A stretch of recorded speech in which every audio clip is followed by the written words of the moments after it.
নির্বাচনী মাঠে level playing field নেই এবং মাঠ প্রশাসনিক কর্মকর্তারা দলীয় সিদ্ধান্ত নিচ্ছেন বলে অভিযোগ করেছে জামাত ইসলামী। বিশেষ করে ডিসি এসপিদের ভূমিকার সমালোচনা করে তাদের দ্রুত বদলির দাবি জানিয়েছে দলটি। নির্বাচন কমিশনের সাথে সাক্ষাৎ শেষে জামাতের নায়েবে আমির ডাক্তার আব্দুল্লাহ মোহাম্মদ তাহেরে বলেন, বিতর্কিত ডিসি ও এসপিদের বদলির বিষয় কমিশনকে জানিয়েছি। জামাত নেতা ডাক্তার আব্দুল্লাহ মোহাম্মদ তাহেরে বলেন, বর্তমানে মাঠ পর্যায়ে দলীয় ডিসি নিয়োগ করা হয়েছে, ফলে তারা নিরপেক্ষ ভূমিকা রাখার পরিবর্তে দলীয় সিদ্ধান্ত বাস্তবায়ন করছেন। আমরা এসব বিতর্কিত ডিসি ও এসপিদের বদলির বিষয় কমিশনকে জানিয়েছি। দেশে বর্তমান নির্বাচনে কোনো লেভেল প্লেইং ফিল্ড নেই বলেও জানান তিনি।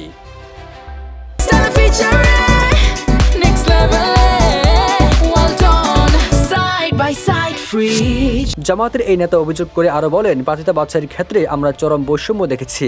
বিএনপির 12 থেকে 13 জন প্রার্থী দ্বৈত নাগরিকত্ব থাকা সত্ত্বেও তাদের মনোনয়নপত্র গ্রহণ করা হয়েছে, কিন্তু আমাদের ক্ষেত্রে একই আইনে ভিন্ন সিদ্ধান্ত নেওয়া হয়েছে। এমন দ্বিমুখী আচরণের তীব্র প্রতিবাদ জানিয়েছেন বলেও জানান তিনি। নিরাপত্তার বিষয়ে উদ্বেগ প্রকাশ করে জামাত নেতা বলেন, কোনো বিশেষ ব্যক্তিকে অনেক প্রোটেকশন দেওয়া হচ্ছে, আবার কাউকে একেবারে দেওয়া হচ্ছে না। মেজর পলিটিক্যাল পার্টিগুলোর সঙ্গে সরকারের আচরণ সম্মত থাকা উচিত। ইসি নীতিগতভাবে আমাদের দাবির সঙ্গে একমত পোষণ করেছেন।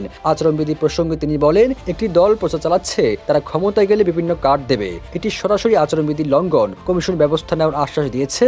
আমরা এখন তাদের পদক্ষেপের অপেক্ষায় আছি। সবুজ আলম, নিউজ ডেস্ক, ইত্তেফাক।